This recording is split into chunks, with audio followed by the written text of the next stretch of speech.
Alors, je dois dire, j'ai eu effectivement le docteur de Cotteret comme professeur. J'ai eu le docteur Wood, mais j'ai eu aussi le docteur Agarazi comme professeur. Oui, c'est ça. Et donc, donc ça fait plaisir d'être là. Et je suis convaincu que le titre vous surprend, parce que vous êtes venu ici venir entendre parler du rein, et vous devez vous poser la question, mais pourquoi on parle d'os? Et je vais vous montrer en fait que l'os est très important pour la maladie rénale, et quand il y a un problème de rein, automatiquement, il y a un problème osseux. Le plan de la présentation, donc je vais vous expliquer pourquoi l'os est malade lorsque les reins sont malades, première chose. Je vais revenir sur ce que le Dr Agarazi a dit tout à l'heure, c'est-à-dire pourquoi il y a un lien. On s'est rendu compte que finalement, alors qu'avant c'était complètement dissocié, on étudiait les vaisseaux d'un côté, on étudiait l'os d'un côté, on s'est rendu compte depuis quelques années qu'en fait les deux sont très reliés et que la maladie des vaisseaux en fait mime exactement ce qui se passe dans l'os et vice-versa. Qu'est-ce qu'on peut faire pour minimiser ou au moins réduire ces complications? Et évidemment, pour finir avec la recherche que je fais, et qu'est-ce qu'on a besoin de faire comme recherche pour essayer d'améliorer ou de comprendre un peu plus ces problèmes. D'abord, pour bien commencer, à quoi ça sert l'os? À quoi ça sert le squelette? La première fonction du squelette, vous le savez, ça nous permet d'avoir un support mécanique. Hein? On est capable d'être debout, de marcher, parce qu'on a un os. On a un squelette qui nous permet de faire ça. Mais cet os-là doit être solide. Ça doit nous permettre de résister à des fractures. Parce qu'à chaque fois que vous marchez, vous bougez, vous allez créer par la gravité, par votre poids, vous allez créer des petites fissures, des petites fractures partout sur votre corps, dans tous vos os. Mais ça prend une machine spéciale pour pouvoir permettre de réparer ça au fur et à mesure pour avoir de l'os solide. Donc, première fonction, résister aux contraintes. Deuxième fonction très importante, ça permet de réguler. On a parlé tout à l'heure que lorsque les reins ne fonctionnent plus, il y a plusieurs dérégulations. Et l'os est très important pour réguler ce qu'on appelle le métabolisme calcique. Ça permet de garder votre niveau de calcium dans le sang pareil, dans un certain range très strict. Ça permet de garder votre phosphore pareil. Ça permet également de réguler l'acidité dans votre sang. Les reins font ça de façon très importante, mais l'os aussi fait ça. Ceci sous l'effet de différentes hormones, par exemple la parathormone, la vitamine D, qui ont des effets sur l'os pour permettre de garder justement votre calcium et votre phosphore adéquats dans le sang. Troisième fonction, le docteur de Cotteret l'a mentionné un petit peu, l'os et la moelle osseuse, la partie au milieu de l'os, permet de produire des globules rouges. Donc si votre os est malade, parce que votre rein est malade, vous ne serez plus capable de produire des globules rouges, et là vous allez faire de l'anémie. Évidemment, toutes ces fonctions-là vont être altérées en instance rénale. Donc, je vais vous résumer rapidement qu'est-ce qui se passe. Je l'ai dit tantôt que votre os est toujours en constante réparation. Je vais vous montrer ici, donc disons que ça c'est votre os. Désolé, c'est en anglais, mais quand vous marchez, vous décidez de vous lever debout, oups, avec votre poids, vous avez un petit os de l'orteil qui commence à craquer un petit peu. Vous en rendez pas compte, mais il commence à craquer un petit peu. Qu'est-ce qui se passe? Le corps sait que, oh, il y a un problème là, il faut appeler des cellules pour aller tout de suite réparer ça. Alors, il appelle ce qu'on appelle des ostéoclastes. C'est des cellules qui vont venir gruger votre os. Donc, il va aller, il y a un petit quelque chose déjà, un problème là, on va appeler les ostéoclastes pour aller gruger ça comme il faut, pour préparer le terrain, pour que d'autres cellules, qu'on appelle les ostéoblastes, vont venir là, puis va aller déposer une nouvelle os, qui va se maturer, secondairement, déposer donc nouvel os, déposer du calcium, déposer du phosphore, pour qu'à la fin, le trou qui a été réparé devienne du nouvel os solide et qui va résister aux fractures. Donc ça se passe constamment dans toutes les parties des os de votre corps. Ça prend à peu près, globalement, 3 mois pour faire tous ces processus-là, mais évidemment, ça se passe partout sur le corps, donc partout. Ça, c'est très important. Le docteur de Cotteret, il y a 2-3 ans, a fait une analogie que je ne m'en souviens pas, mais je m'en souviens très bien. Une analogie je trouve qu'elle est très bien faite, que Mawson m'a m'a rappelé cette semaine. On a parlé des routes du Québec. C'est comme si vous avez les rues au Québec, vous avez l'asphalte, puis à chaque année, il y a des trous qui se forment. Si vous laissez les trous, ben, ça va grossir. Puis à un moment donné, la route n'est plus praticable parce qu'il y a trop de trous. Qu'est-ce que ça fait les ostéoclastes? Ben, c'est les travailleurs qui viennent remplir ce trou-là. Mais il faut que le trou soit bien rempli, parce que si c'est pas bien rempli, ben là, ça va recommencer l'année d'après. Donc, c'est à peu près la même chose. C'est exactement la même chose qui se passe. Hein? Oui. On descend dire que ça prend beaucoup de travailleurs. Effectivement, ça prend beaucoup de travailleurs, et c'est la base des problèmes, parce que vous comprendrez que pour avoir un os intact, ça prend des bons travailleurs, ça prend des ostéoclastes, ça prend des ostéoblastes, ceux qui forment de l'os, et il faut que les deux travaillent ensemble. Parce que si vous grugez pour réparer, mais vous grugez trop, puis vous ne formez pas assez, bien là, vous allez avoir un déficit de masse osseuse. Si vous grugez bien comme il faut, mais vous ne formez pas, parce que vous n'avez pas d'ostéoblaste, vous avez un problème de formation. Vous pouvez avoir pas de problème de formation, mais juste un problème de résorption, parce que ça gruge trop. Là encore, vous formez, mais pas assez, donc vous allez avoir une masse négative, un bilan osseux négatif. Je suis convaincu que quand on vous parle d'os, vous parlez d'ostéoporose. Hein? C'est ça qui sonne dans notre tête. Parce qu'effectivement, l'ostéoporose, c'est la perte de masse osseuse qui arrive avec l'âge. Hein? À partir de 50 ans, habituellement, surtout chez les femmes, parce qu'ils sont ménopausés, puis les taux d'hormones baissent, et c'est ça qui est néfaste pour l'os en tant que tel. Donc, en os, quand on regarde l'architecture de l'os, donc c'est toujours formé d'une couche externe qui entoure l'os, qu'on appelle le cortical, et une couche interne à l'intérieur qu'on appelle le trabécule. Et donc ça, c'est l'os trabéculaire, ils sont tous reliés entre eux. Et à l'intérieur des os, ben, vous avez des espaces qu'on appelle la moelle osseuse. C'est là que on produit les globules rouges. Vous avez un os, par exemple, ici, d'une personne de 25 ans. Et qu'est-ce qui se passe quand on prend de l'âge? Quand on fait de l'ostéoporose, on a une perte osseuse.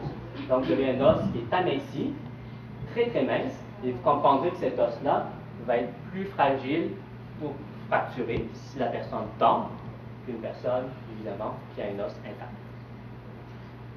Et ce qu'on sait maintenant, parce que l'ostéoporose, c'est un problème des personnes âgées majoritairement, donc on sait par exemple que quelqu'un qui a une insuffisance rénale de stade 4, donc assez avancé, 25%, le quart de ces personnes-là vont avoir un diagnostic d'ostéoporose. Donc déjà, c'est problématique l'ostéoporose. Mais lorsque vous ajoutez l'insuffisance rénale, là, ça devient encore plus problématique, parce que là, vous avez d'autres insultes qui vont affecter l'os.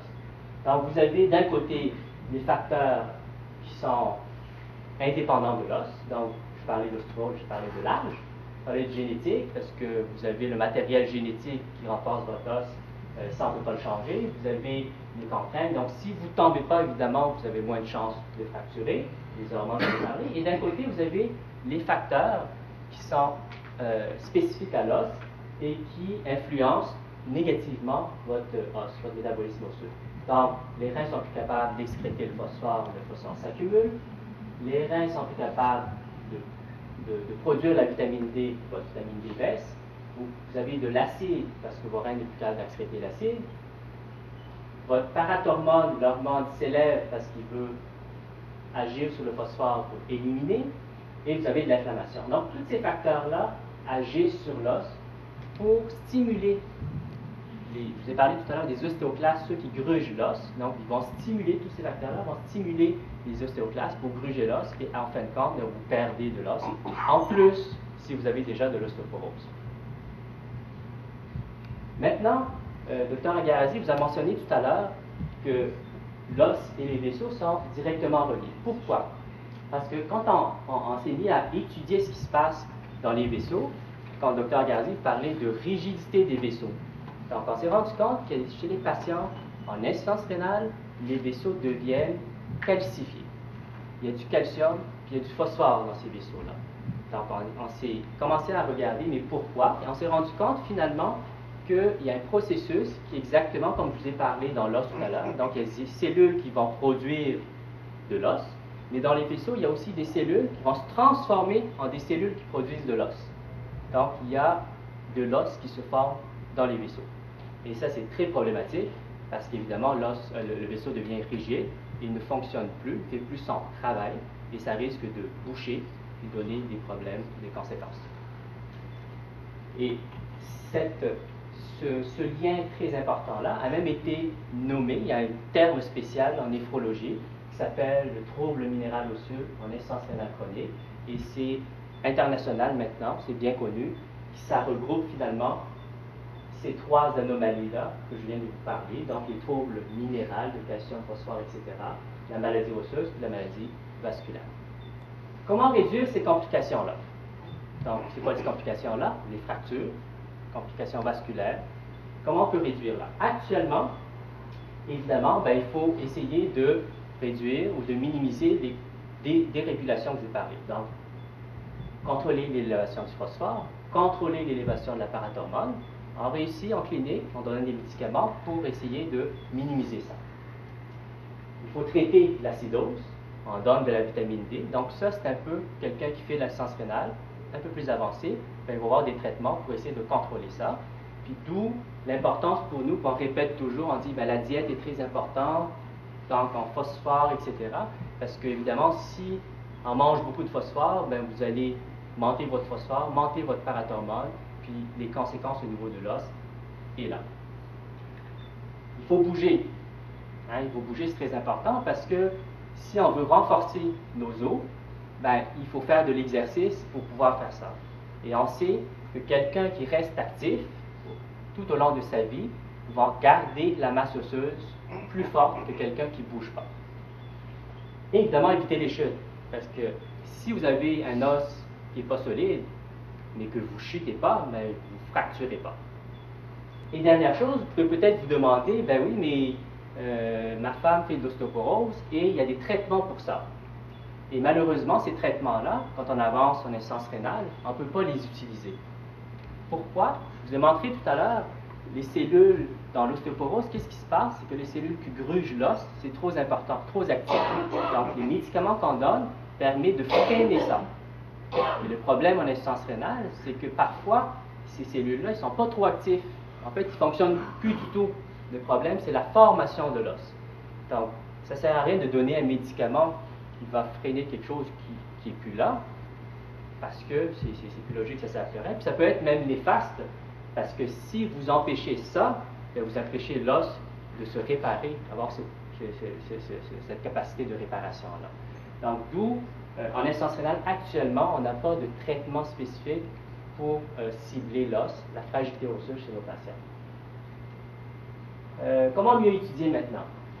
Évidemment, il faut étudier, il faut comprendre ce qui se passe. Donc, je vais vous montrer un petit peu globalement ce qu'on sait, mais exactement, qu'est-ce qui fait que ça gruge plus, qu'est-ce qui fait que ça forme moins, ça, on ne le sait pas trop actuellement.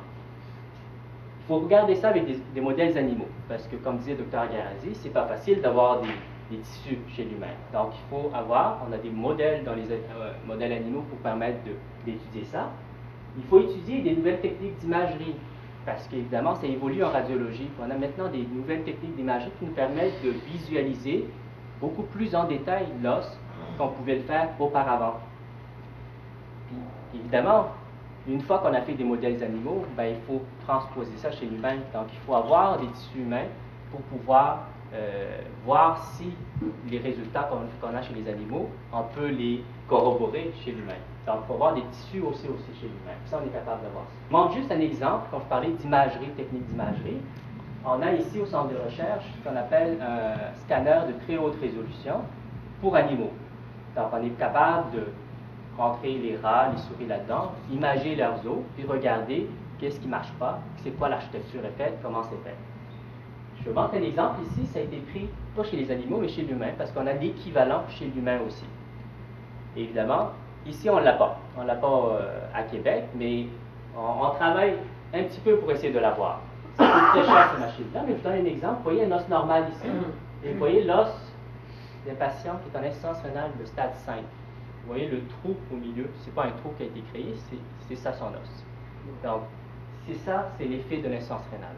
Donc, ça fait disparaître l'os chez ce patient. Et évidemment, il faut aller étudier d'autres voies. Pendant longtemps, on a regardé les ostéoblastes, on a regardé les ostéoclastes. ceux qui vont former de l'os, ceux qui vont gruger de l'os. Et maintenant, ça c'est la recherche un peu ce que je fais, c'est que on a des nouvelles voies, des nouvelles avenues qui nous permettent peut-être de mieux comprendre et d'envisager des thérapies dans le futur. Donc c'est quoi? C'est les ostéocytes. C'est quoi en fait les ostéocytes? C'est des ostéoblastes. C'est des ostéoblastes qui viennent gruger, des ostéoblastes qui viennent former de l'os. Mais une fois que les ostéoblastes ont formé de l'os, donc par-dessus, ils deviennent emmurés dans l'os. Ça devient ces cellules-là, des ostéocytes. Puis pendant longtemps, on pensait que c'était des cellules qui étaient mortes. On ne s'en est pas occupé du tout.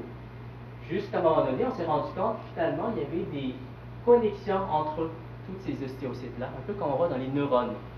On s'est rendu compte, depuis quelques années, que ces cellules-là, en fait, c'est le chef d'orchestre. C'est le chef d'orchestre qui va diriger l'ostéoblast pour dire, ben tiens, on a besoin de former de l'os, on a besoin de gruger de l'os. Alors c'est le chef d'orchestre, et là, ben, ça a mis un peu la recherche là-dessus. Actuellement, l'insuffisance rénale n'est pas grand-chose, mais c'est un peu ce qu'on recherche, le sujet de notre recherche. Tout à l'heure, il y a des étudiants, on a quelques étudiants ici, et je vous invite donc à regarder un petit peu les résultats ou les projets de recherche de ces étudiants-là qui regardent là-dessus. Et on a la chance d'avoir une technique spéciale pour regarder ça, ce qu'on appelle l'histomorphométrie osseuse. C'est une technique en histologie osseuse, donc on prend le spécimen, on regarde sous microscopie, et ça nous permet d'évaluer toutes ces activités-là. On a la chance d'avoir un des rares techniciens en histomorphométrie au Canada qui travaille avec nous, Sylvain, donc il va vous parler aussi tout à l'heure un peu d'histomorphométrie osseuse. Donc en conclusion, donc la maladie minérale et osseuse de l'insuffisance rénale, c'est problématique, mais c'est peu connu. Les patients ne sont pas très au courant. Ils savent que c'est important, le phosphore, c'est important, mais ils ne savent pas nécessairement que ça atteint leurs os. Donc ça, c'est important de s'informer de ça.